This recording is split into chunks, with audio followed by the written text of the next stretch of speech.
The stars stretched endlessly across the black canvas of space, and somewhere in that darkness 3 human ships drifted through the Kepler terminus. They were not warships. The HSS Discovery, HSS Venture, and HSS Pathfinder were cargo vessels modified for exploration, held together with welded plates and optimism. Their crews numbered 200 souls total, and none of them expected to make history that day. Commander Sarah Chen sat in the captain's chair of the Discovery, feet propped on the console, eating instant noodles from a cup. The bridge crew played cards in the corner. Someone had taped a bobblehead dog to the navigation panel. It was Tuesday, or what passed for Tuesday when you were 3 months into deep space exploration. The coffee was stale. The air recyclers made a weird clicking sound.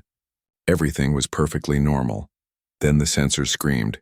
30 ships materialized from faster-than-light travel, surrounding the human vessels in a perfect military formation. They were massive, each one 5 times the size of the Discovery. Their hulls gleamed like polished obsidian, covered in symbols that seemed to glow with inner fire. Weapon ports opened like the eyes of ancient gods. Sarah dropped her noodles. The bobblehead dog kept nodding. A transmission punched through their communication system with enough force to make the speakers crackle. A face appeared on the view screen, humanoid but not human. Silver skin stretched over sharp features. Eyes like molten gold burned with absolute certainty. When the being spoke, its voice carried the weight of empires. Primitive vessels. I am High Admiral Zevros of the Valorian Empire, commander of the 14th Conquest Fleet. You have entered territory claimed by Emperor Thaldric the Eternal, ruler of 10,000 worlds. You will power down your engines. You will prepare for boarding. You will surrender all technology and resources. Resistance means death. You have one of your planetary rotations to comply. The transmission ended. Silence filled the bridge. Sarah looked at her crew. Her crew looked at her. Someone's card game had scattered across the floor. The engineering chief, a man named Rodriguez with 3 ex-wives and a coffee addiction, slowly raised his hand. Captain, did that alien just give us an ultimatum? Yeah, Sarah said. She picked up her noodles from the floor, looked at them sadly, then tossed them in the recycler. Yeah, he did. What do we do? Sarah thought about it for exactly 3 seconds. Then she grinned. Get me a line to the Venture and the Pathfinder, and someone fire up the meme folder. 10 minutes later, humanity sent its official first contact response to the Valorian Empire. It was a carefully curated package of Earth's finest cultural achievements. Rick Astley's Never Gonna Give You Up, a compilation of cats falling off tables, the entire This Is Fine meme collection, and a poorly photoshopped image of Admiral Zevros with the caption, You mad bro? Then Sarah opened a voice channel. Hey, Admiral Zev, this is Commander Chen, we got your message. Super intimidating, really great energy. But here's the thing. We literally just got here. We're eating noodles and playing cards. Could you maybe just let us turn around and we'll pretend this never happened? We won't tell anyone about your glowing triangle ships, promise. On board the Valorian flagship, Zevros stared at the transmission with confusion that bordered on physical pain.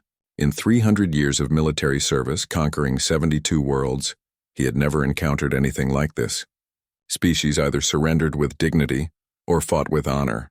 They did not send images of small Earth mammals with grammatically incorrect text. What is this? He asked his bridge crew. Unknown, High Admiral. Our analysts believe it may be a religious death chant. And the feline creatures? Possibly their gods. Zevros made a decision. These humans were clearly too primitive to understand the mercy he was offering.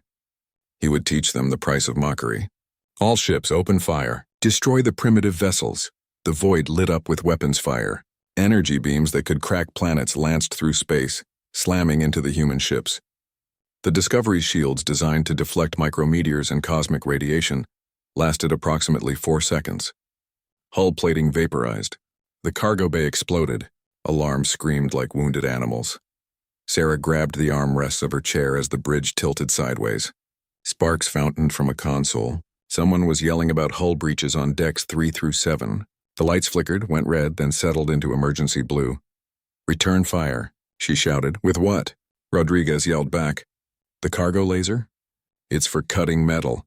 Then cut their metal.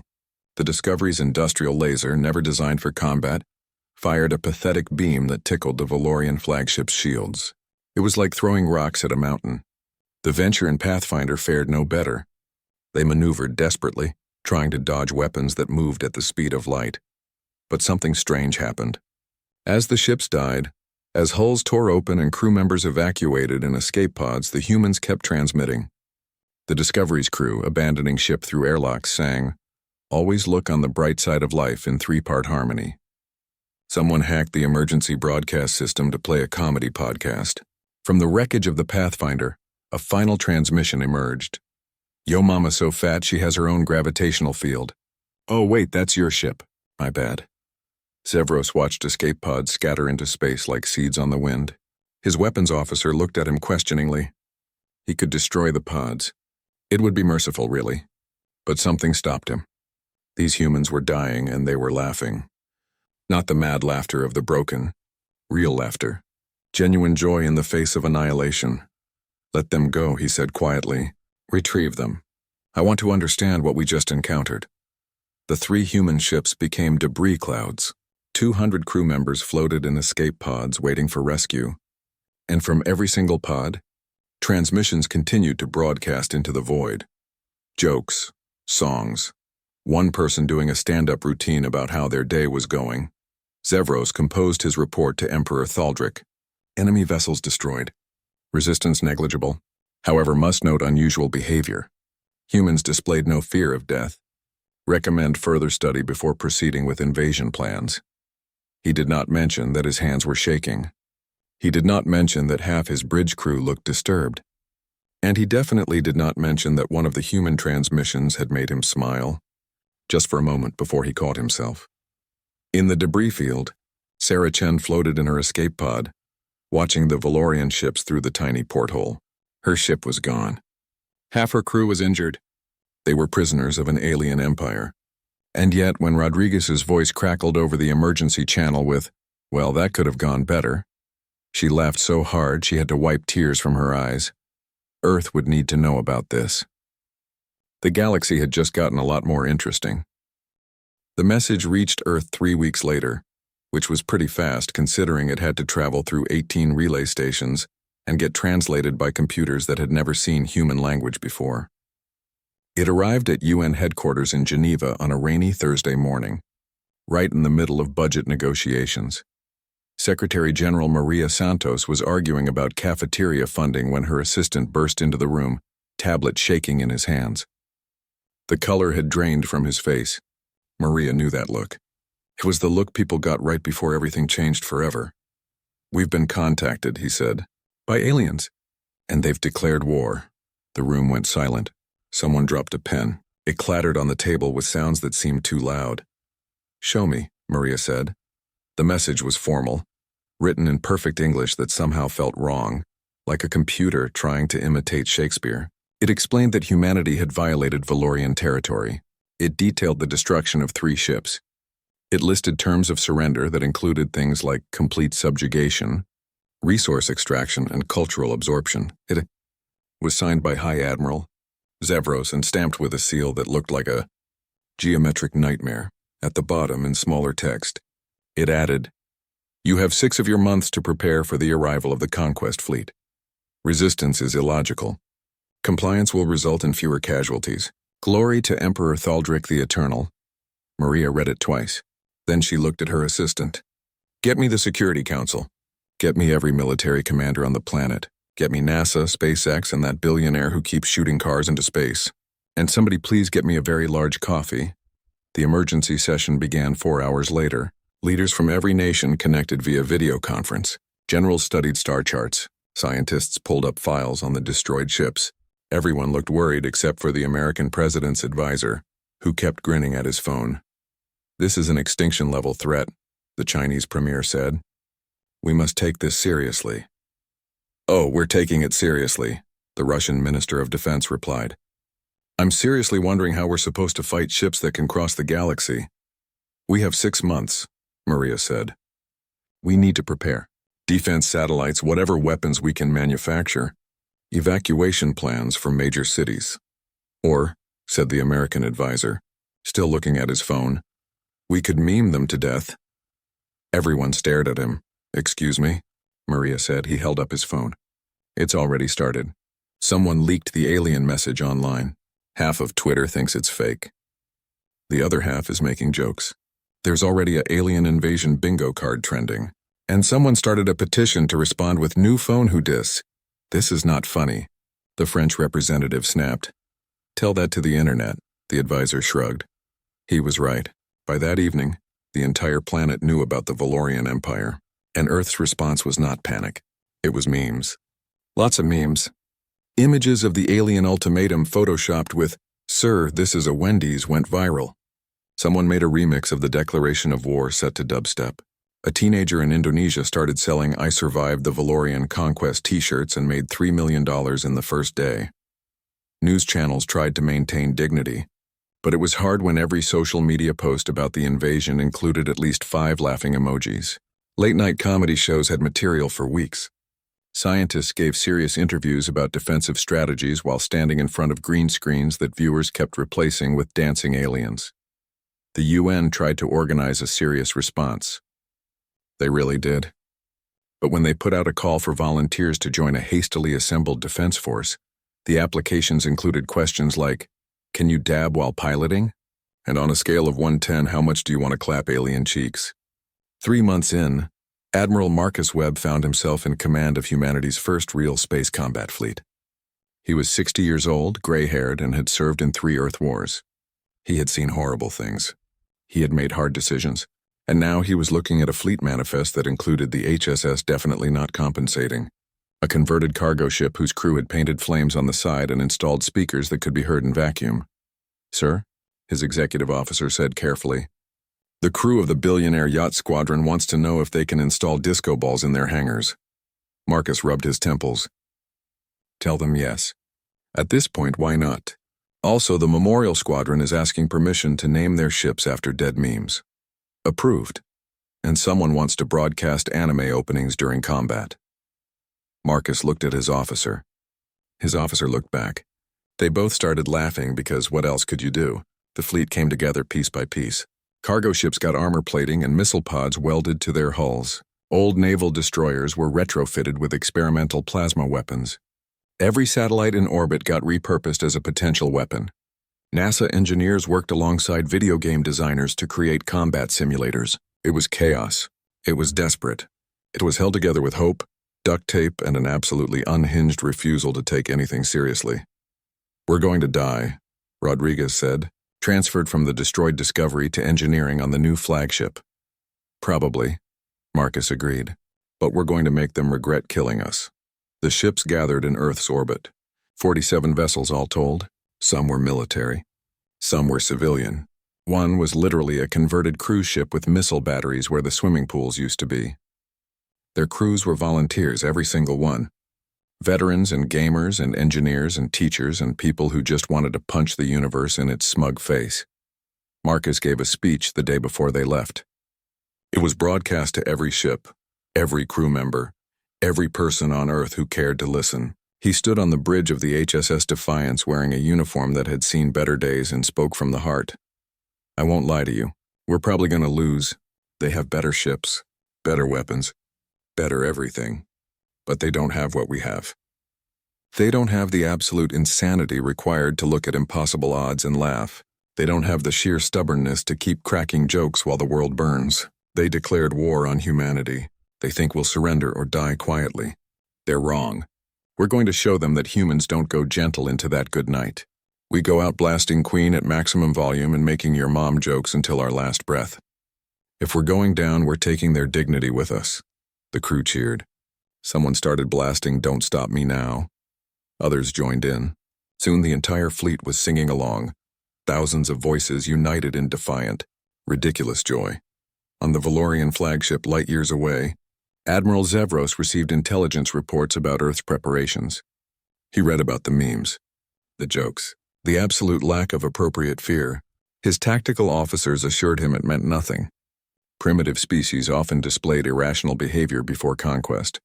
But Zevros remembered those escape pods, those voices singing in the dark, and he felt something he had not felt in 300 years of service.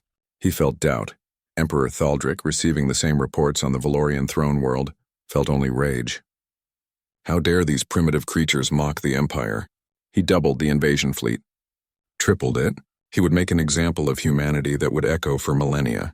Species would learn that you do not laugh at the Valorian Empire. The human fleet departed Earth on a Tuesday, because someone joked that Tuesdays were meaningless anyway. They flew past Mars, past the asteroid belt, heading toward the outer colonies where intelligence suggested the Valorians would strike first. The ships maintained radio contact, crews chatting and joking like they were on a road trip instead of heading to war. Commander Sarah Chen, recovered from her ordeal and assigned to a combat vessel, sent one last message to Earth: going to war. Taking requests for our combat playlist. No country music. We have standards. The replies came back in thousands. Song suggestions, memes, messages of hope. And underneath it all, a message that repeated across every channel, every frequency, every voice. Make them remember us. Marcus Webb looked at the stars ahead and smiled. Oh, he said quietly, they'll remember us, whether they want to or not. New Carthage hung in space like a blue-green jewel, humanity's first real colony beyond the solar system. 50,000 people called it home. They grew food in domed farms. They mined rare minerals from the moons. They lived ordinary lives under an alien sun, and they had no idea that their world was about to become a battlefield. The Valorian Armada arrived first. 300 warships dropped out of faster-than-light travel in perfect formation, a show of overwhelming force designed to break enemy morale before a single shot was fired. Each ship was a masterpiece of military engineering, weapons powered by captured stars, shields that could withstand planetary bombardment.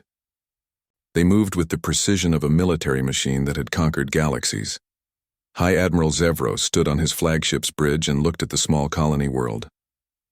This would be easy. This would be quick. The humans would see the futility of resistance and surrender. That was how these things always went. Then the human fleet arrived.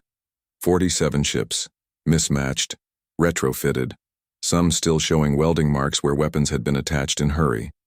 They dropped out of FTL in a formation that could charitably be called enthusiastic and realistically described as organized. Chaos. They immediately started broadcasting on every frequency. This is Admiral Marcus Webb of the Human Defense Fleet. You are in violation of the Outer Colonies Protection Act, Section 3, Paragraph 12, which clearly states no being a dick to our stuff. Please leave immediately, or we will be forced to make you very uncomfortable. Zevros blinked. His translator must be malfunctioning. Repeat transmission? You heard me. Marcus's voice came back. Turn around, go home. Tell your emperor that humanity said thanks but no thanks. We're busy. You have 47 ships. We have 300. This is not a negotiation. You're right, Marcus agreed cheerfully. It's not. It's us buying time for the evacuation transports to get civilians off New Carthage. So why don't you give us, say, 30 minutes? I'll wait. Zevros felt something twist in his chest. Honor demanded he refuse. Tactics demanded he strike now. But something about the human's voice, that absolute lack of fear, made him hesitate. You have 10 minutes. Then we begin. 15 and you've got a deal. This is not a market negotiation. 12 minutes and we'll name a ship after you. Final offer. Zevros, before he could stop himself, said, Deal. His bridge crew stared at him. He cleared his throat. Tactical advantage. Let them think they have hope. It makes the defeat more complete. 12 minutes later, the last evacuation transport jumped to FTL with civilians packed in like sardines. Children pressed faces against windows, watching their home planet shrink. Adults tried not to cry. And on New Carthage, the human fleet spread out in a defensive formation that any military academy would have failed. All ships, Marcus broadcast. Remember the plan? Survive as long as possible. Be annoying. And if you're going down, take someone with you. Web out. The battle began. Valorian ships opened fire with coordinated precision, energy beams lancing through space. Human ships scattered like startled fish, dodging with maneuvers that looked random but somehow worked. The HSS Defiance took a hit that melted through 3 decks, and Marcus grabbed his armrests as the ship shuddered. Return fire. All weapons. Missiles launched from human ships, most of them civilian models repurposed from mining operations. They did not have sophisticated targeting. They did not have massive warheads. But there were hundreds of them, and the Valorian shields were designed for military threats, not for swarms of angry space bees. One missile, just one, got through. It struck a Valorian cruiser's engine section and did basically nothing. But the principle was established. They could be hit, did you see that? Someone screamed over the fleet channel. We hurt them. Barely. Rodriguez's voice cut in from engineering. That was like punching a tank with a pool noodle. Yeah, but the tank noticed. The Valorian formation tightened, ships moving to cover each other's weak points. They began systematically targeting human vessels with the efficiency of a machine. The HSS Determined took 3 direct hits and broke apart, crew abandoning ship in escape pods. The HSS Maybe Tomorrow lost its engines and started tumbling through space, crew still firing weapons manually. But the humans had something the Valorians did not expect. They had creativity born from desperation and a complete willingness to try absolutely stupid ideas. The HSS definitely not compensating. The cargo ship with flames painted on its side accelerated to ramming speed. Its captain, a former truck driver named Jimmy, broadcast one message. Hey Zevros, watch this! The ship slammed into a Valorian destroyer at relativistic velocity. Both vessels turned into expanding clouds of plasma. Jimmy's crew had evacuated 5 minutes earlier, escape pods already clear. They had turned their ship into a missile. Did he just? A Valorian tactical officer started. They turned their ship into a weapon, Zevros said quietly. They sacrificed their vessel for a single kill. That's insane. Yes, 3 more human ships did the same thing over the next hour. Crews evacuated. Ships accelerated to maximum velocity, ramming attacks that traded 1 human vessel for 1 Valorian. It was not an efficient exchange. It was barely even a trade. But it was something, and for humans fighting impossible odds, something was everything. The Valorian fleet adapted. They started targeting human ships at longer range, preventing ramming attacks. Their formation spread out, presenting fewer grouped targets. They were winning. Slowly, methodically, they were destroying the human fleet. But the humans kept fighting. The HSS Last Dance lost its main weapons and started firing its cargo bay doors at enemy ships using explosive decompression. The HSS Absolutely Fine, narrator, it was not fine, had its bridge destroyed and operated from engineering with handwritten notes passed by runners. Commander Sarah Chen's ship, the HSS Payback, lost shields and armor but kept shooting. Energy beams carving desperate lines through space. And through it all, the humans kept talking. The fleet channels were chaos. People cracked jokes about their imminent deaths. Someone started a betting pool on which ship would last longest. When the HSS Probably OK exploded, its captain's last words were, "Tell my wife I left the oven on." Zevros listened to the human transmissions with growing horror. They were dying. They knew they were dying, and they were laughing about it. This was not how war worked. Species were supposed to feel fear, desperation, the primal need to surrender and survive. These humans felt all of that, he was sure, but they channeled it into something else, something he did not have words for. "Sir," his weapons officer said, "we've destroyed 32 human vessels. 15 remain. Victory is assured." Victory? Yes, they were winning. So why did Zevros feel like he was losing? Marcus Webb's flagship was a wreck. Half the crew was dead. Life support was failing. The bridge smelled like burned wiring and blood. Rodriguez was holding his side where shrapnel had torn through, still calling out engineering reports through gritted teeth. Sarah Chen's face on the view screen showed burns and determination in equal measure. "We can't win this," she said quietly. "I know," Marcus replied. "So what do we do?" Marcus looked at the remaining ships. 15 vessels, battered, broken, crews exhausted beyond measure. They had fought for 6 hours against impossible odds. They had made the Valorians work for every meter of space. And they had one card left to play. "All ships," he broadcast. "It's been an honor. Execute Protocol Fuck It." Protocol Fuck It was not in any military manual. It had been invented 3 days ago by a junior officer with a dark sense of humor. It was simple. All remaining ships would target a single enemy vessel, throw everything they had at it in one overwhelming strike, then retreat to fight another day. 15 human ships, weapons charged, missiles loaded, crews screaming defiance into the void, opened fire simultaneously. The target, a Valorian battlecruiser, disappeared in a storm of energy and explosions. Its shields failed. Its hull breached. Its crew of 3,000 never knew what hit them. Then the human ships scattered, jumping to FTL in 15 different directions. Zevros watched them go. He could pursue, should pursue, but his ships were damaged too. His crews were exhausted. And something inside him, some small voice he had ignored for centuries, whispered that maybe, just maybe, these humans had earned the right to escape. "Let them go," he said. His officers protested. The battle was not finished. But Zevros had made his decision. He looked at the debris field where dozens of human ships had died, where his own vessels were scattered and damaged, and he felt something close to respect. Later, composing his report, he wrote, "Victory achieved at New Carthage. Enemy fleet destroyed. Colony abandoned. However, must note, humans fought with unusual determination, employed unconventional tactics. Casualties higher than projected. Recommend caution in future engagements." What he did not write, they were laughing. Even as they died, they were laughing. And I do not understand what kind of species does that. The war dragged on for 8 months that felt like 8 years. The Valorian Empire pushed forward with the grinding inevitability of a glacier, taking colony after colony. The human fleet fought desperate holding actions, trading time for space, ships for evacuated civilians. They won no major battles. They held no territory. By every military metric that mattered, humanity was losing. But something strange was happening across the galaxy. It started in the prisoner camps. The Valorians, following their strict honor codes, treated captured humans according to military law.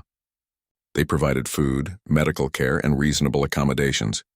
What they did not expect was for the humans to treat captivity like an inconvenience, rather than a tragedy.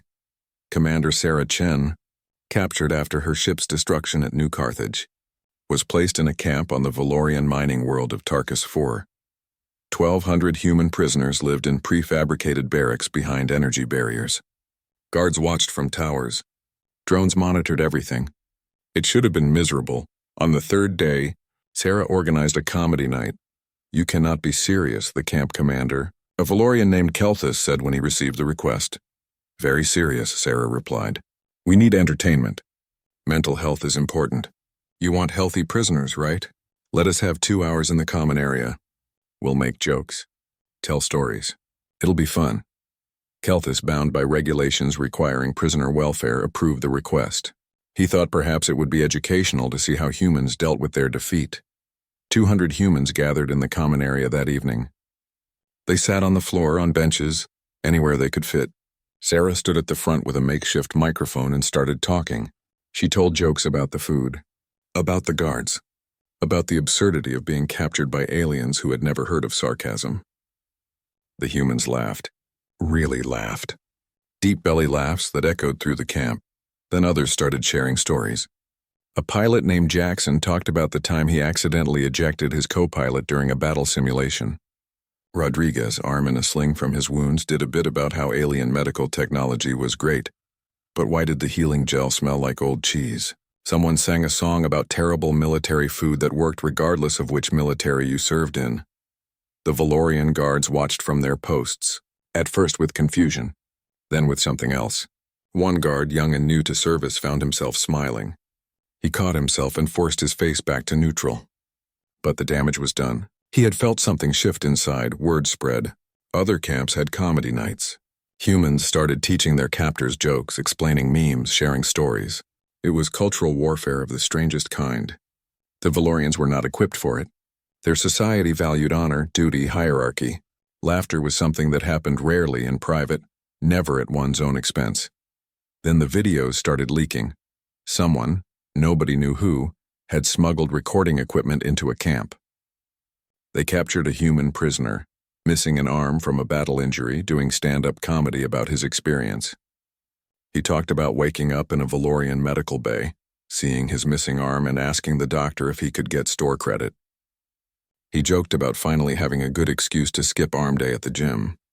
He made light of trauma that should have broken him. The video was 17 minutes long. By the end, human prisoners were crying from laughter, and several Valorian guards were also laughing, trying to hide it, failing miserably.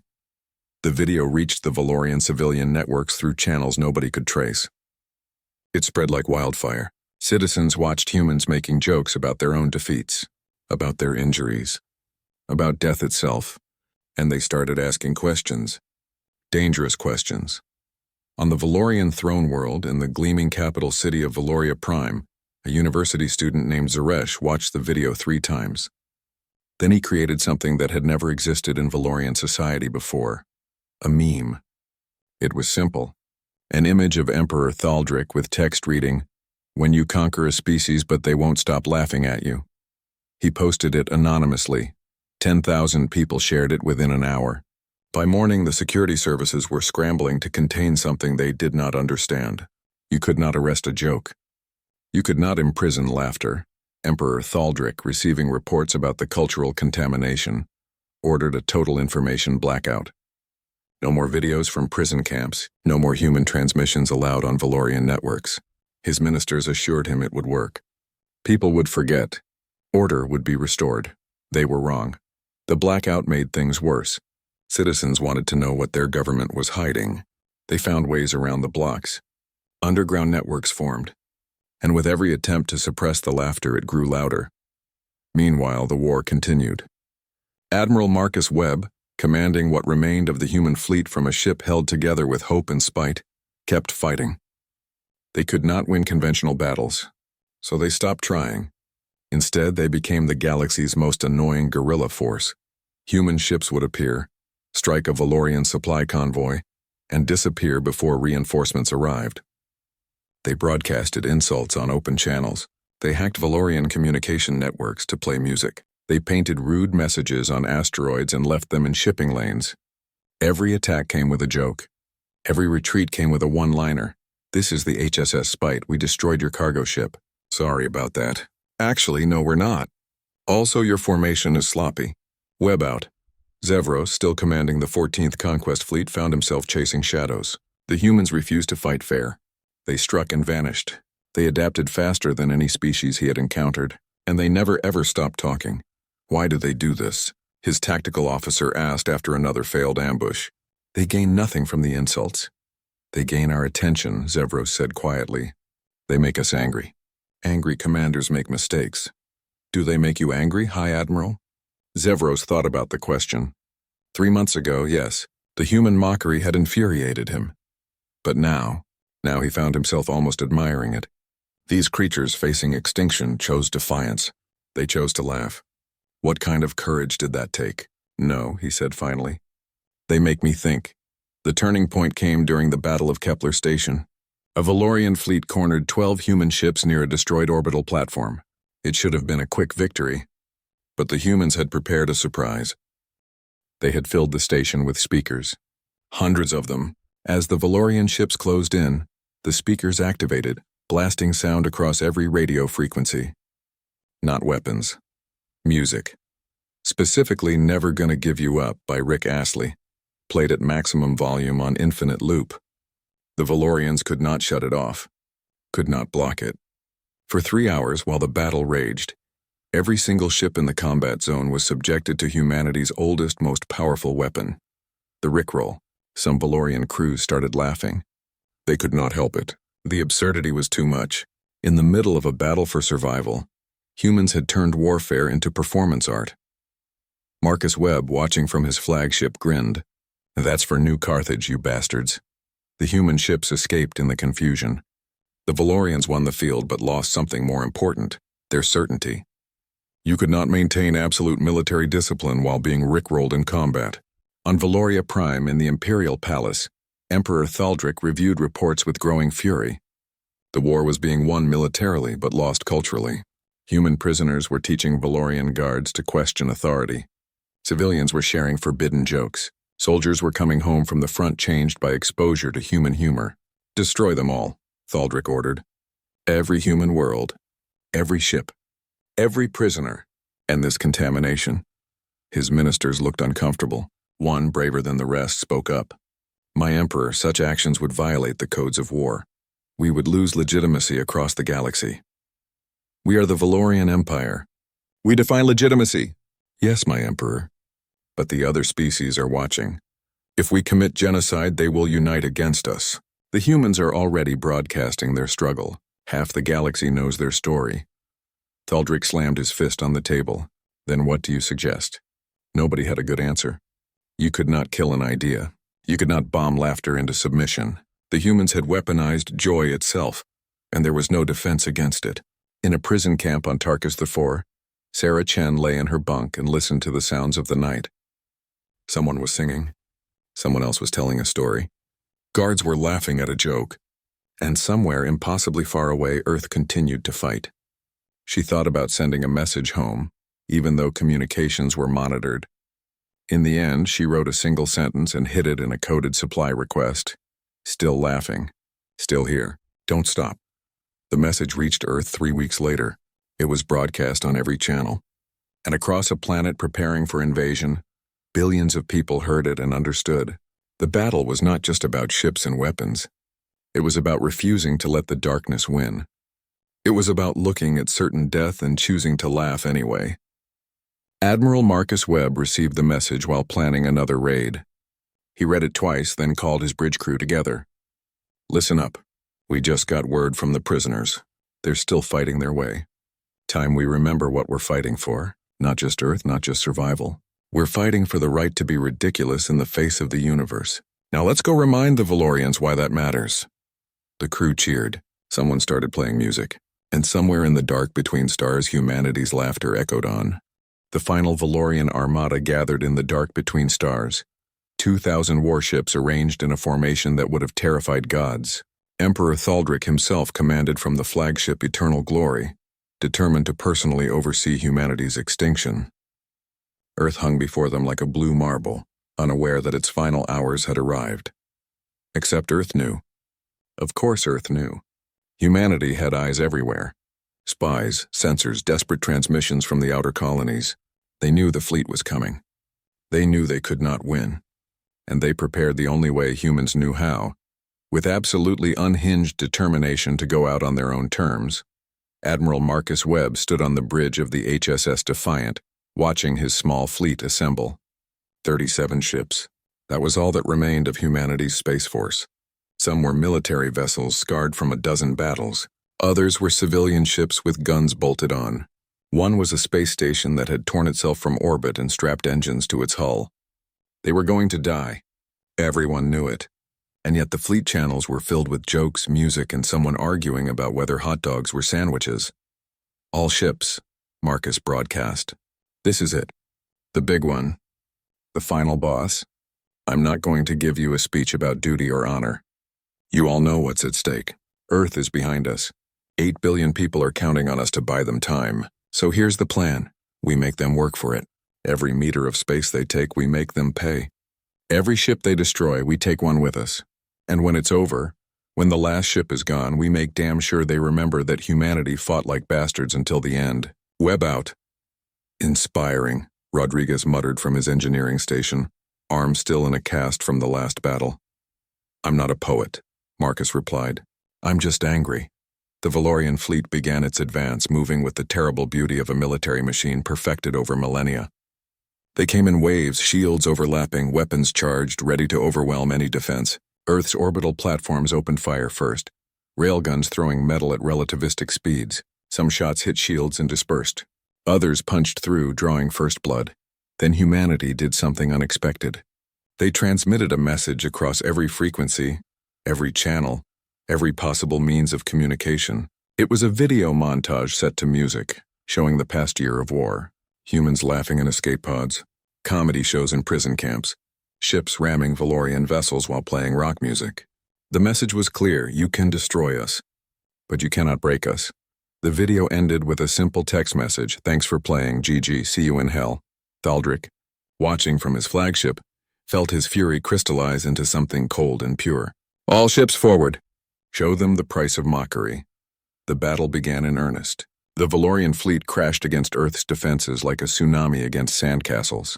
Orbital stations exploded into clouds of debris. Defense satellites died by the hundreds. Human ships darted through the chaos, firing everything they had, trading their lives for minutes of bought time. The HSS Defiant took a hit that vaporized half its crew.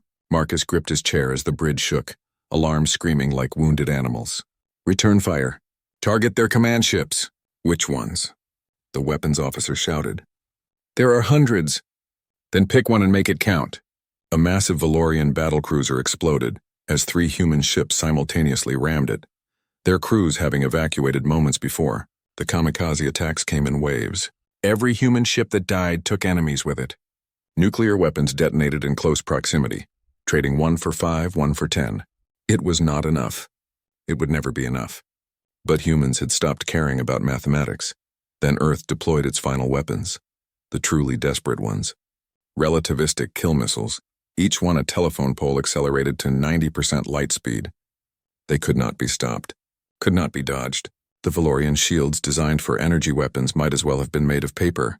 12 missiles, 12 targets, 12 Valorian ships ceased to exist in flashes of light that could be seen from the planet below. They're using planet killers, a Valorian officer screamed.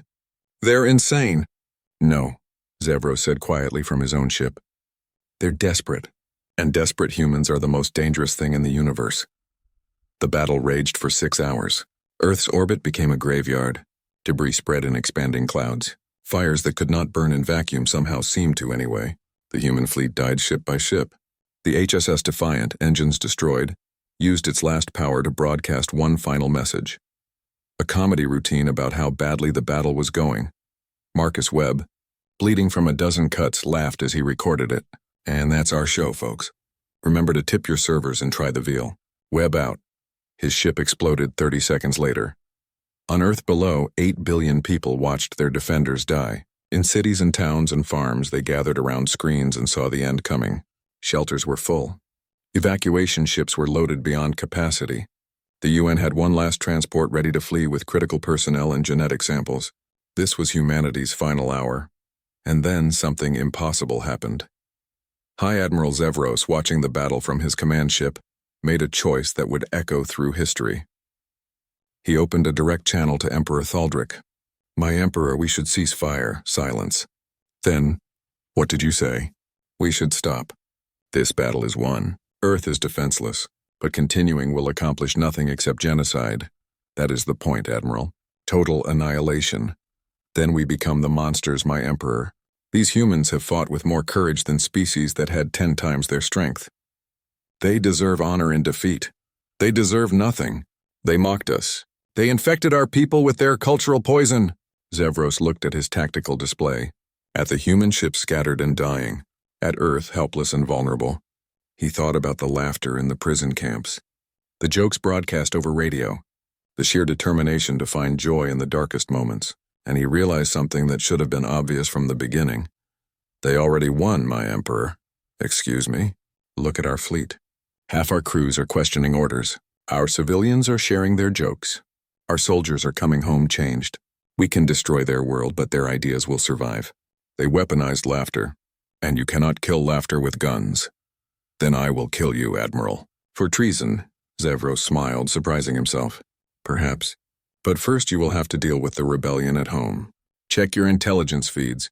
Check what is happening on Valoria Prime. Your people are already choosing laughter over your rule. It was true.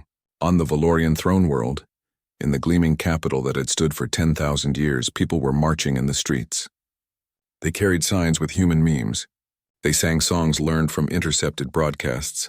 They demanded the right to laugh, the right to question, the right to choose joy over endless conquest. The security forces ordered to suppress the protests found they could not.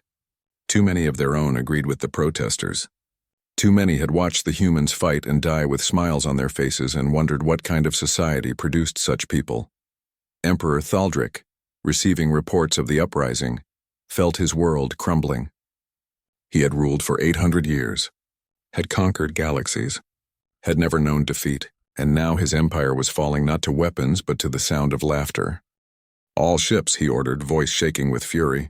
Destroy Earth, complete the mission, eliminate the contamination. But when he gave the order, nothing happened. His ships held position. His commanders looked at each other. And slowly, one by one, they refused. I will not commit genocide, Zevros said clearly. I will not destroy a species that taught us to remember joy. My Emperor, your reign is over. I am ordering my fleet to stand down and return home to face what we have become. Other commanders echoed the sentiment, some hesitant, some defiant, but all agreeing. The war was over. Not because humanity won, but because the Valorians had lost the will to fight. Thaldric, watching his empire collapse in real time, did the only thing he could. He fled. His ship jumped to faster-than-light travel, heading for the outer reaches of the galaxy. Some of his loyalists followed. Most did not. In Earth's orbit, the Valorian fleet withdrew. They left slowly, cautiously, weapons still charged in case of treachery. But the human response was not more fighting. It was a single transmission, voice female and familiar. Commander Sarah Chen, broadcasting from a prison transport that had broken free during the chaos. To all Valorian ships, I know you can hear me. I know you're probably confused as hell right now. Join the club, but I want you to know something. We don't hate you. We're terrified of you, sure, but we understand. You were following orders, doing what you thought was right. So here's what we're going to do. We're going to rebuild, and if you want, when you're done rebuilding your own empire, maybe we can meet again. As friends this time. No pressure. But the offer stands. Chen out. Across the Valorian fleet, crews listened in silence. Some wept, some laughed. Some just sat in shock, processing what had happened. They had come to conquer. Instead, they had learned. And in learning, they had been transformed. On Valoria Prime, the rebellion succeeded. Thaldric's government fell. A new council formed, made up of citizens who had learned from humanity that authority could be questioned, that laughter was not weakness, that joy was worth fighting for. They had much work to do. Generations of rigid culture would not change overnight, but the seed had been planted. Earth, damaged but alive, began the long process of recovery. Cities rebuilt. Ships were salvaged. Memorials were erected for the fallen. Admiral Marcus Webb was posthumously awarded every honor humanity could give. His final comedy routine became required viewing in military academies, a reminder that courage came in many forms. Commander Sarah Chen, freed from captivity, returned to Earth a hero. She refused all attempts to make her a politician or spokesperson. Instead, she requested one thing: command of a new ship. A ship that would travel to the Valorian territories not as a warrior, but as an ambassador.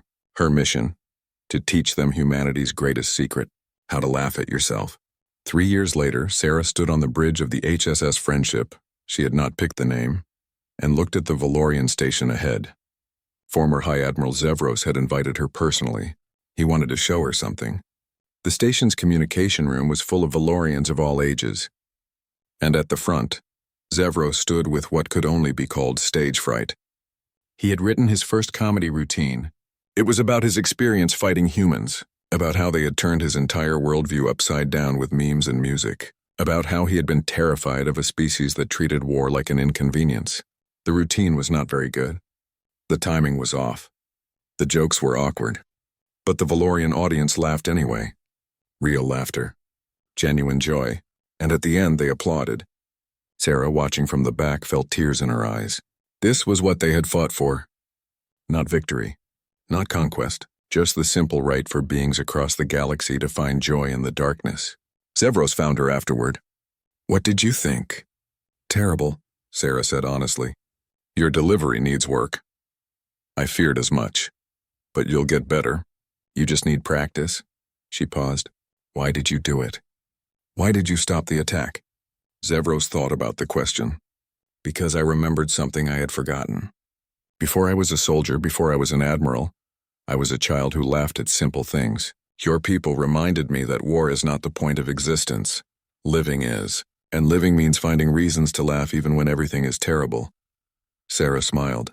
Want to know a secret? We didn't know if it would work. The laughter, the jokes. It was just how we coped. We were terrified every single moment. But you laughed anyway. Yeah, we laughed anyway.